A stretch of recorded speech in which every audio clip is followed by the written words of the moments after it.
So if you're thinking about getting an air rifle or an air gun, first thing I'd advise is, one, check up on the law. You don't be getting in trouble. You won't be getting done for air gun offences in this country. In the UK you'll be getting done for firearm offences. So check up on the laws. Little things like, if you're going to shoot it in your backyard, make sure the pallets don't leave your premises, because if it does, it's a firearms offence, you can get in big trouble. Make sure that your gun isn't over the legal power limit. If you do any modifications to it, go and get it chronoed, make sure it hasn't crept up over the legal limits, because you can get in big trouble.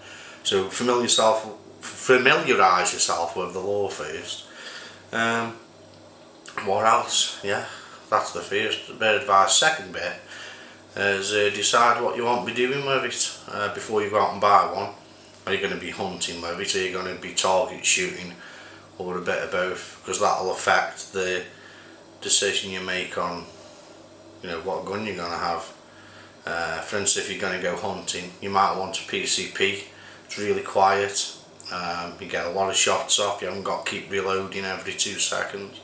They're really accurate, as opposed to a Springer. Springers are noisy. You can quiet them down. You can hunt with them. It's just PCP is probably better for hunting. But then, target shooting, something heavy doesn't matter. Whereas if you're trolloping around fields all day, you'll probably want a light gun. So you've got to think, what am I going to use it for? If it's just something for at home in the backyard, it doesn't really matter, does it? You can pretty much get away with anything. And then how much do you want to spend? And my advice would be this: if you're going to spend money, if you're thinking of spending 100 quid, save 200 quid up, seriously, and buy something a bit better than you were going by. Purely because resale value. If you decide you don't like it, it's not for you. If you try and sell a cheap made gun, you're going to struggle to sell that. You're going to have to sell it really cheap just to interest anyone. If you buy something that's half decent, even if you buy it second hand, when it comes to sell it, you're going to find more buyers, and it's going to hold its price better. So think about spending more than you were going to do and buying something a bit more quality.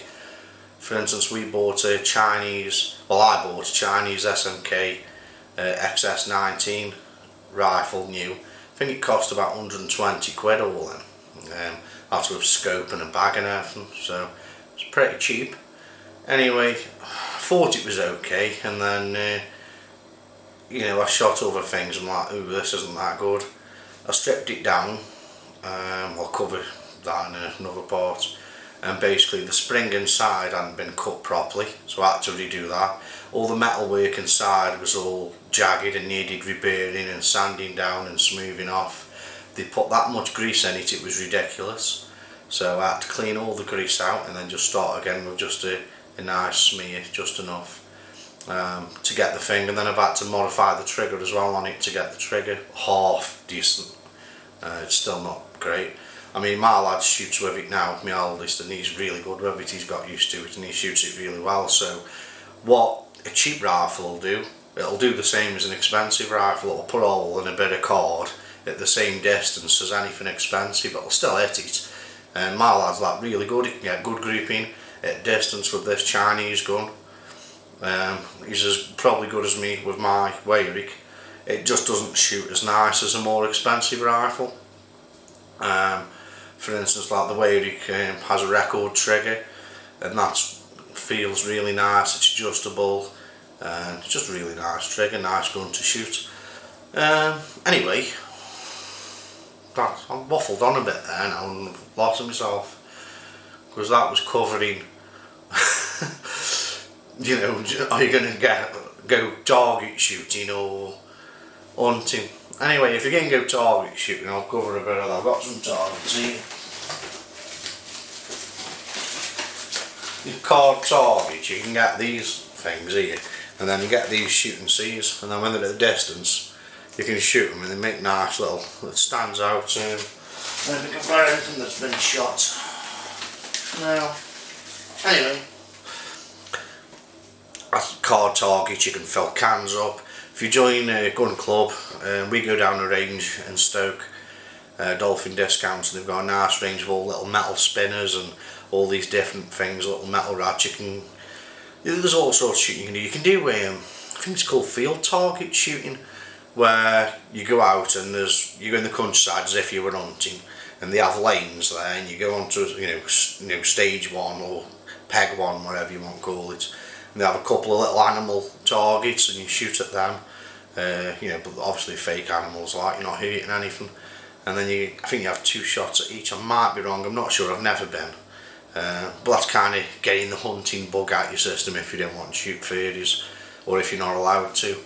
So there's loads of different things you can do. There's ball target shooting, and you can Google all these different things that you can go and do, and different clubs run. But yeah, my main thing to consider would be weight, size, how big's the gun. I'm only little, and my lad's got an HW30, that's a junior rifle, and I shoot that lovely. I love shooting it. It's really, because it's small and I'm little, it's dead comfy shoot. But then, like I say, I've got a 95k carbine, and that's just about the right size for me. It's not too big. So yeah, weight's pretty important. Pallets, shall I get a 1-2? Well, 1-2. Shall I get a 2-2 or a 1-7-7? Well, we've got both. We've got 2-2s and we've got 1-7-7s. I'll be honest with you, the 1-7-7s are probably a little bit more accurate, but there's not a lot in it, to be honest. It's just to do with trajectory. A 2-2 will kind of do this, okay? A 1-7-7 will do this, just less of an arc. It's not as sharp, that's it. But they're still, once they're zeroed in and you know where it's going to hit, they're still at the target, so it doesn't matter. A 2-2 will carry more weight behind it, so it should do more damage. But a 1-7-7 will probably be travelling faster, more straight, and have more chance of hitting the target over distance, apparently. So I went for a 1-7-7 because I shoot at targets. It doesn't matter, because I'm not hunting, so I don't need the huge impact. Yeah, okay, so that's pallets. Consider getting yourself some insurance, like public liability maybe. You can get that with, if you're in the UK, you can join Basque, and it's like the membership covers you with some public liability insurance there. Oh yeah, safety, another thing. Make sure you can lock your guns up. What we do is we use these combination locks. Like this is me pistol, and we use these little combination locks here. You get the idea. Just drill through there. Stop Lado getting at them. Same on the gun bags. On the gun bags we've got these little, put them on the zip on the end of the gun bag. You can't get the guns out. So that kind of keeps the guns safe when they're not being used. Try and keep the pallets away from them as well, because you don't want anyone getting hurt. So think about where you're going to store it. Check with your missus that she's happy you're going out spending money on these things, because I'll tell you now, they don't like it. You come home, we've got 3 rifles now and a pistol, and that's it now. I'm not allowed anything else. If I have another one, I have to get rid of one. So make sure you're okay with the missus, because when all's said and done, if they aren't happy, you're not going to be happy. I kind of think, what else? 2 secs, I made some notes, just hold up a sec. You could have a little sing song, or I'll go watch a decent video instead of this. Probably cut this bit out maybe. Okay, I think I might have covered servicing a little bit earlier on. So let's say for instance you've bought a brake barrel, you've gone out, you've bought one, and right, what else can you buy for it? You get yourself on Amazon or eBay or whatever, and what accessories are there? Loads of stuff. When it comes to servicing, I bought, in fact let me show you. 2 seconds. I've got it still. You should be able to hear me rattling about it. Right, I don't think I've got it, so.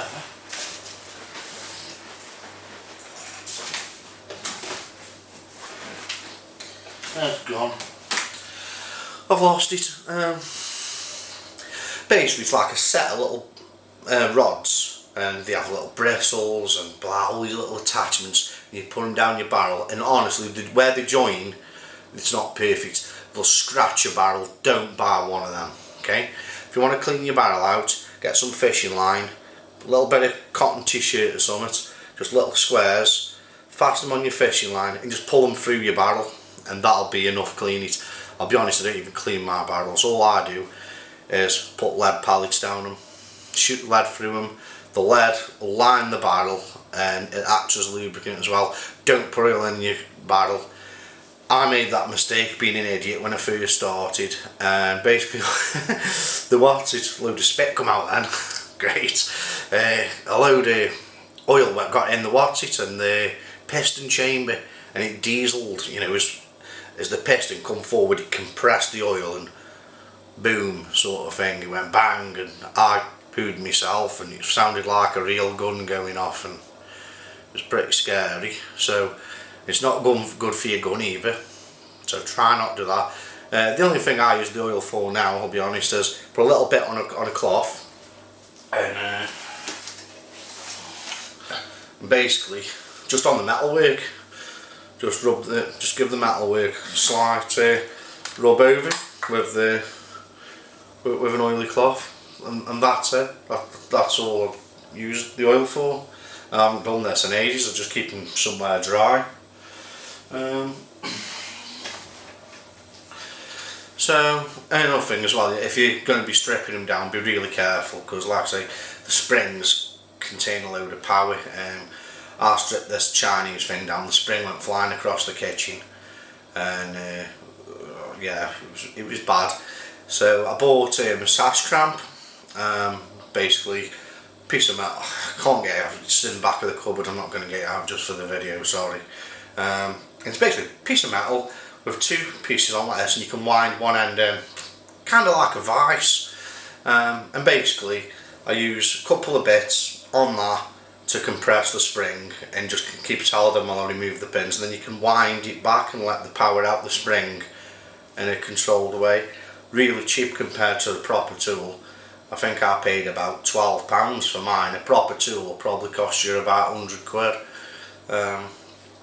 But be careful if you're going to start stripping them. There's loads of mods and stuff you can do in tuning kits and that. It's one of them things, once you start spending, you can keep spending on scopes. Like we shoot at 20 metres with the full power rifles, out to about 45-50 metres tops, and we use a 3x9 B40 scope, so that's basically ×3 magnification up to ×9 magnification, with a 40mm optic on the end. It's enough for where we shoot and what we shoot at targets, and they're relatively cheap. I think my scope cost me about 40 quid. You don't need anything dead fancy just for shoot at some targets, but you can spend loads, and when you have a look down someone's expensive scope, you're like, wow, that's pretty impressive, and there is a massive difference. But if you're hitting what you're looking at, it's doing the job, isn't it, sort of thing. You don't have to go out and spend loads. Can do if you want, nothing wrong with that. If you've got the money and you want to treat yourself to something nice, then fair play. But you don't have to go daft, sort of thing.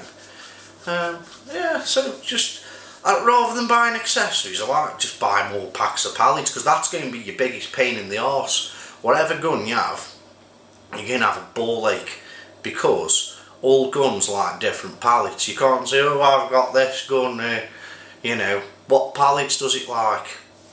Fuck knows. Like, literally, you're going to have to, some pallets will fly everywhere. Some pallets you'll get nice little groupings. You've just got to try and find the one that suits your gun. So, and again, pallets and spring rifles. Right, springers are funny things, right? Because on a springer, when you shoot, when you pull the trigger, the pallet's coming down the barrel, and as it's coming down the barrel, before it's left the gun, that spring's coming in, and it's still moving round, and it's creating kind of like, you know, like recoil in the gun, and the pallet still hasn't left the barrel. So that's what happens on a barrel rifle. If you hold it tight, that pallet will go everywhere. So what you've got to do is you've got to learn something called the artillery hold. You know, like as in artillery, like, you know, bloody artillery hold. There's loads of videos on the internet how to do it. And basically, I've got this video set up a little bit high really, and rather than, you know, pull it in really hard and tight, let me see if I can step back a bit, pull it in really hard and tight, you're not doing that.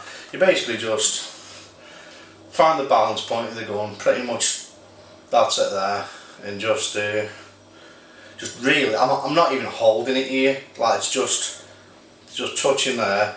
I use these 3 fingers here, my little paddies, I put them on this part there, on the inside behind the trigger there.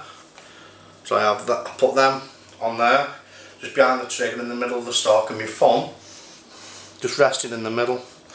And literally, I'm hardly holding the finger tool, it's just balanced there, and as you pull the trigger, it allows itself to move, kind of like an artillery piece, that's the idea. And then if you zero it for how you hold the guns, if you zero the sides to how you shoot, you've got to be consistent the way you shoot the gun every time. Because if you zero it, say for 25 metres, how you hold it a certain way, and you shoot it, and then you change how you hold it, that pallet will be leaving the gun a different sort of way because you've changed your hold. So you've got to be consistent with a spring rifle, how you hold it. So the artillery hold's good for that, it lets the gun recoil naturally, and you usually hit what you're aiming at. So there's a lot learning on technique. I'm still learning. It's kind of hard, and I'm terrible standing shooting like that. I like to use a little beanbag rest thing sometimes because I'm that bad at, you know, standing shooting up. Yeah, I don't know what else to cover. Let's have another look. Bet we're about 20 minutes in here, aren't we? Let's have a look. So I've done that. Scopes again. The only thing I'd probably suggest on scopes is have a look for a scope and then see if you can find one with adjustable ocular AO on the end. And what that does, it just lets you change like the focal plane at the end. It's something called parallax, or is it parallax? Oh god, there's loads to learn on this little doohy head. But basically, if you get sometimes you'll shoot and you'll be like, well, why, I've just shot that, why can't I hit it again, what's up? And what will happen is, as you look down the scope, if your head's and eyes in a slightly different position over the end of the scope, if you put your hands up like that in front of your face now, and I don't know, look at something on the wall, if you put this close to your eyes, like bring it in a couple of inches from your face, then you move your head left or right, looking through that, you'll see that the crosshairs move compared to the object. So let's try it. If you move your head there and go, ooh, it looks like that, kind of like the thing moves there. But if you put this further away, so outstretch arms and do the same sort of thing, there's less travel, and all it does is adjustable ocular. It just moves the focal plane of the crosshairs basically. So once you've got it set up at the right distance, when you look at the target, if you kind of move your eye around on the, you know, on the eyepiece, it'll pretty much stay the same, and you should always hit the same area. But it's good also for some people use it so that they can focus. It's like kind of like focuses as well. So when you're focused at sort of 30 meters, when it's clear at 30 meters, there we go, now I know I'm at 30 meters. I'm sure people do that. I don't. I just I don't use one now. My youngest lad's inherited that scope. There's loads of stuff. I wouldn't bother getting illuminated reticle unless it comes with one anyway. Yeah, spend money on your pallets and go shooting and have fun. And just be dead careful. If there's anything else you want to know, you ask away. Yeah. Don't know. If people say, well, what's better, PCP, CO2 or a brake barrel? Listen, if you can afford it, get all three and have fun. Doesn't matter, does it? Get out the house. That's the main challenge. I move about a lot when I'm talking, don't I? I think that's it. Right, it's waffling on again. God. Right, okay, here we go. First up, recap, law, have a look, learn it, understand it, safety, we're going to keep it, etc. Sort that out. Choose what's best for you, the right sort of weight. One good thing is, when you're buying one, if you get a gun and you hear a rattle like that, that's not good. And listen for any rattles. If there's no rattles, it's usually good to go. This would rattle a little bit, to be honest. On the underlever here, the cocking lever, there's a better play there, but that doesn't affect how we shoot. So what you do is hold on to the cocking lever. What you're listening for is movement inside the main barrel. But anyway, that's something as well. I was on about the weigh rigs earlier on with the record trigger, what really nice. That's the record trigger anyway. That's sort of thing. So I don't know. So you can spend forever looking at the internet and try and decide what you want, but at some point you're either going to go in a shop or order one off the internet or have a look for a second-hand one. If you've got a gun club near you, it might be worth just going along and seeing what's what and letting people, just say like, I'm interested in air gunning. I'm just thinking of starting, just need some advice, and I bet you everyone will let you have a shoot of their gun. Most people are pretty decent like that. So yeah, I hope you get sorted and have fun, really. So yeah, gives you something to do, doesn't it? That's what it's all about. So have fun, and thanks for watching if you've made it this far. I'm sorry I haven't got any shots of us shooting in everything. In fact, I have. I think I've got one somewhere, my lad down our shooting range. Our shooting range where we go is called Dolphin Discounts in Stoke. So it's undercover and that. And there's loads of stuff shoot at. It's dirt cheap, become a member. Yeah, and it's decent. So if you're local enough, get yourself down there. You'll like it down there. Weekends are busy though, you've been warned. Alright, ta-ra.